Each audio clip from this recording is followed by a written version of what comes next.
என் அன்பு ஆன்மீகம் டாக்ஸ் நேயர்கள் அனைவருக்கும் என் அன்பு வணக்கங்கள். குரு பெயர்ச்சி குரு பெயர்ச்சின்னுவாங்க. உற்சாகம் தரும் குரு பெயர்ச்சி. உற்சாகத்தையும் சந்தோஷத்தையும் தரக்கூடிய குரு 12 வருடங்களுக்கு ஒரு முறை தான் கடகத்துக்கு வரார். கேதுவோட சேரப் போறார். அப்ப எனக்கு எப்படி சார் இருக்கும்? எல்லாருக்கும் ஒரு ஆசை தானங்க. குரு பெயர்ச்சி வந்தா கல்யாணம் நடக்குமா? வீடு கட்டலாமா? குழந்தைங்களுக்கு கல்யாணம் ஆகுமாவா? இப்போ சனீஸ்வரர்னாலே ஒரு பயம். குரு சுபர். சுபத்தை தருவாரா? அதை சொல்றது தானே இந்த குரு பெயர்ச்சி. உற்சாகம் தரும் உச்ச குரு எப்படிப்பட்ட பலன் தருவார் அப்படிங்கிறத 12 ராசிக்காரர்களுக்கும் பலன்களோட சொல்லியிருக்கேன். வாங்க அத்தனை பேரும் அதை பார்ப்போம். உணர்வுகளையும் உற்சாகத்தையும் ஒரு சேர தரணும் சிம்ம ராசிக்கு அப்படின்னா என்ன சார் பண்ணணும்? சும்மா இருப்பதே சுகம். என்ன சார் கட்சியில் இப்படி அடிச்சிட்டிங்க? ஒரு பக்கம் அஷ்டம குரு சார், ஜென்மத்தில் குரு வரப்போகிறார், அஷ்டமத்தில் சனி, மன்னிக்கணும், அஷ்டமத்தில் சனி, ஜென்மத்தில் குரு வரப்போகிறார். இந்த குரு வர்றது எல்லாரும் ஜென்மராமர் வனத்திலேன்னு இந்த பழமொழியை சொல்லாத யாரும் கிடையாது. ஆனால் என்னுடைய கேள்வி 5, 7, 9க்கு பார்வை பலம் அதிகம் இருக்கும். இந்த பார்வை பலம் உற்சாகத்தை தரும், உடம்பு ஆரோக்கியத்தை தரக்கூடியது. நம்பிக்கை துரோகத்தெல்லாம் அட சரி போங்கப்பா, ஏதோ எனக்கு துரோகம் பண்ணிட்டீங்க அப்படின்னு தூக்கி விசிறிச்சிட்டு போயிட்டே இருங்க. இதையே யோசனை பண்ணிட்டு உக்காண்டிருக்காதீங்க. அந்த முன் கோபம்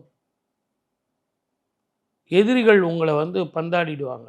ஆகவே அதுக்கு இடம் தராதிங்க. உங்கள் உடம்பு ஆரோக்கியம் நல்லா இருந்ததுன்னு வச்சிங்களேன், உத்தியோகத்தில் நல்ல பேர், மீண்டும் பழையபடி கோலோச்சலாம், அதிக சம்பளம், மன நிம்மதி, சந்தோஷம் தரக்கூடிய இடத்துக்கு போகிறீங்க. வியாபாரத்தில் நிறைய வருமானங்கள் வரும், கடன் தீரும். பேங்க் லோனில் ஏற்கனவே இஎம்ஐ கட்ட முடியாமல் கஷ்டப்படுறவங்க இந்த வருஷம் இஎம்ஐலாம் அருமையாக கட்டலாம். Under control. புதிய கடன் வருமா சார்? கண்டிப்பாக வரும். கடன் வாங்கி கடன் கொடுக்காதீங்க. அதை ப்ராக்டிஸ் பண்ணவே பண்ணாதீங்க. உங்கள் ஜாதகத்தை பொறுத்த வரைக்கும் கணவன் மனைவி உறவில் விட்டு கொடுத்து போங்க. இப்போ வெளியே பிரச்சனைன்னு வச்சிங்களேன், அதோட பிரச்சனை முடிஞ்சுது. வீட்டில் நிம்மதியாக தூங்கலாம். வீட்லேயும் பிரச்சனை வச்சுக்கிட்டிங்கன்னா, அதனால் தயவு செஞ்சு கணவன் மனைவி உறவில் பிரச்சனை வச்சுக்காதீங்க. அதே மாதிரி உறவுகளில் பிள்ளைங்கக்கிட்ட ஏன்டா இப்படி பண்ணுறீங்க, டே எவ்வளோ கஷ்டப்பட்டு நான் அவங்களுக்கு எக்ஸாம் எழுதுனதுக்கு பணம்லாம் கட்டுறேன், எவ்வளோ ஃபீஸில் அப்படின்னு அவங்கக்கிட்ட ஒதுராமல் பேசுங்க. உண்மையாக பேசுங்க, அன்பாக பேசுங்க. நீங்கள் அன்பாக பேசுகிறது அவங்களுக்கு உபத்திரவமாக இருக்கக்கூடாது. அதே மாதிரி சில சுப செலவுகளை ஏற்றுங்க. பிள்ளைங்களுக்கு வெளிநாடு போகிறதுக்கான செலவு, கல்யாணத்துக்கான செலவு, நகைகள் வாங்கிறதுக்கான செலவு, கடன் வாங்கி தான் பண்ண போகிறீங்க. இதுக்கு வருமானம் எங்கேருந்து இருக்குது? ஆகவே இந்த காலகட்டத்தில் அதிகமான செலவுகள் இருக்குது. அந்த செலவுகளை ஈடுகட்டுறதுக்கு லோன் மூலமாக தான் உங்களுக்கு அடைக்க தோணும். இருந்தாலும் சில சொத்துக்கள் உங்களை கையை விட்டு போகும்.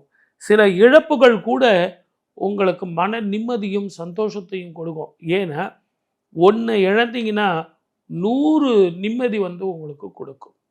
ஞாயிறு அப்படின்னு ஒரு கிராமம், அந்த ஊருக்கே பேர் ஞாயிறு. அந்த ஊரில் போயிட்டு கோதுமை தானம், தாமரையின் மீது அற்புதமாக சூரிய பகவான் அந்த ஈஸ்வரன் உட்காண்டிருப்பார். அப்படிப்பட்ட கோலம்.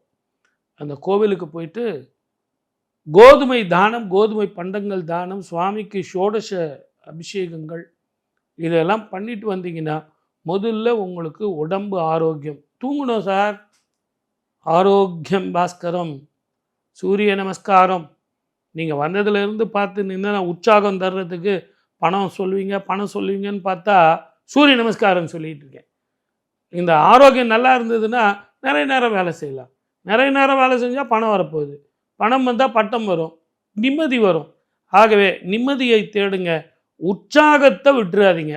அதுக்கு ஞாயிறை வழிபடுங்க.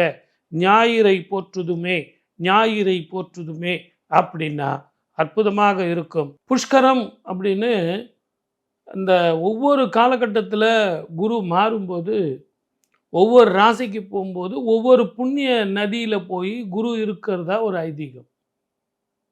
அந்த மாதிரி கடகத்துக்கு குரு போகும்போது புஷ்கரம் எங்கப்பா அப்படின்னா யமுனா நதியில். இந்த யமுனா நதியில் இந்த வருஷம் நம்ம தீர்த்தம் ஆடினா மகா புண்ணியம். உச்சம் பெற்ற குருவனுடைய முழு பலனும் நமக்கு வந்து சேரும். நீங்கள் இந்த கோயிலுக்கு போங்க, அங்கே போய் இந்த பரிகாரம் பண்ணுங்க, ஆலங்குடி போங்க, திருச்செந்தூர் போங்க அப்படின்னு அந்தந்த பரிகாரம் எவ்வளோ. ஆனால் பிரபஞ்சத்துக்கே மிகப்பெரிய லாபத்தையும் சந்தோஷத்தையும் சுபர் இல்லையா, குருனாலே சுபர்.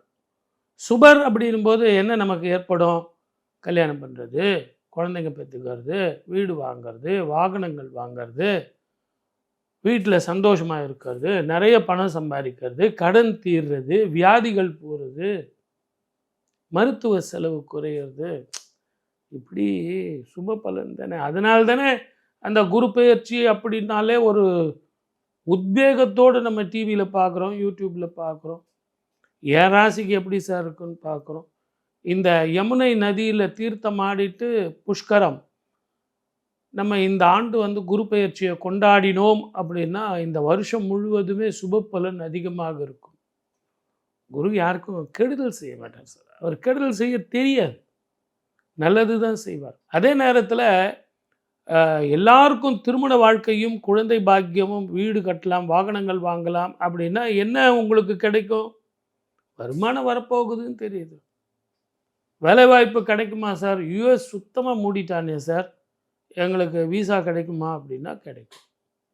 அந்த நாடு இல்லைன்னா இன்னொரு நாட்டுக்கு போகிறோம். புதுசாக எதுனா தொழில் பண்ணுறவங்களுக்கு கூட இது நல்லாயிருக்கும். படிக்கிற பிள்ளைங்களுக்கு இது ஒரு நல்ல நல்ல புது புது படிப்பு, லேட்டஸ்ட் டெக்னாலஜியில் நிறைய இன்னோவேஷன், அதில் வந்து மேற்படிப்பு. அதே மாதிரி நீட் எக்ஸாம் பண்ணுறவங்க வந்து எம்டி பண்ணுறவங்க புது விதமான படிப்புக்கு தயாராகுங்க. அது ஏஐன்னு நீங்கள் சொல்லலாம். ஏஐயை விட இன்னும் அதிக டெக்னாலஜி உள்ள படிப்புகள்லாம் வரப்போகுது. ஒரு பொருளாதார வளர்ச்சியும் இருக்கும், பொருளாதார வீழ்ச்சியும் இருக்கும். அதே நேரத்தில் ஒரு வைப்ரண்ட் லெவல் இருந்துக்கிட்டே இருக்கும். எனக்கு வருமானம் வராமல் இல்லை சார், வருமானம் வருது, ஆனால் நிரந்தரமாக வருமா? அதே நேரத்தில் விரயத்தை கட்டுப்படுத்தலாமா அப்படின்னா அதுதான் உங்களுக்கு பிரச்சனை. இந்த கடக உச்ச குரு அப்படிங்கிறவர் இந்த வருஷம் குரு தான் ராஜா.